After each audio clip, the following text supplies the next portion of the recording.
The UK has 50 commercial regional airports. Regional airports are airports outside London. However, since 1992, 13 regional airports have closed, with 12 of them being in England. So what's happened? In 1908, the UK gets its first airfield, and then the First World War kicks off, and then more airfields are being built. In the 1920s and 30s, government suggests that every city and town should have their own airfield. Then the Second World War kicks off, and more airfields are built again. And then in the 50s, 60s and 70s, as commercial air travel is becoming more popular, many of these airfields get turned into commercial airports. In 1986, the UK Airports Act is passed, and this allows the privatisation of airports, and this led to councils selling off airports to private investors. And then in 1992, the EU Third Aviation Package is launched, and this liberalises air travel. Between 1993 and 2007, passenger numbers at regional airports on average grew by 156%, and this is better than London-based airports, which only grew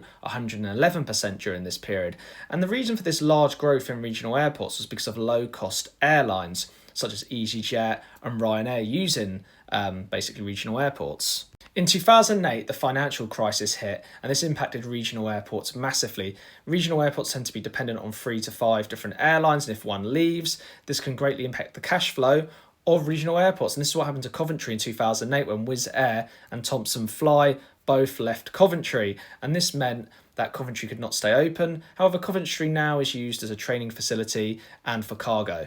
On top of that, you've got low-cost airlines, which regional airports depend on, consolidating where their main base of operations are. So they tend to go to larger airports and larger regional airports, impacting the smaller regional airports. In the 2010s, you've got Manston Airport closing in Kent, and then in 2022, you've got Doncaster Sheffield closing. And Doncaster Sheffield is planning to reopen in 2026, but we'll see what really happens with that. Then Manston Airport is now being reopened for freight travel and cargo. It's not being reopened as a commercial airport.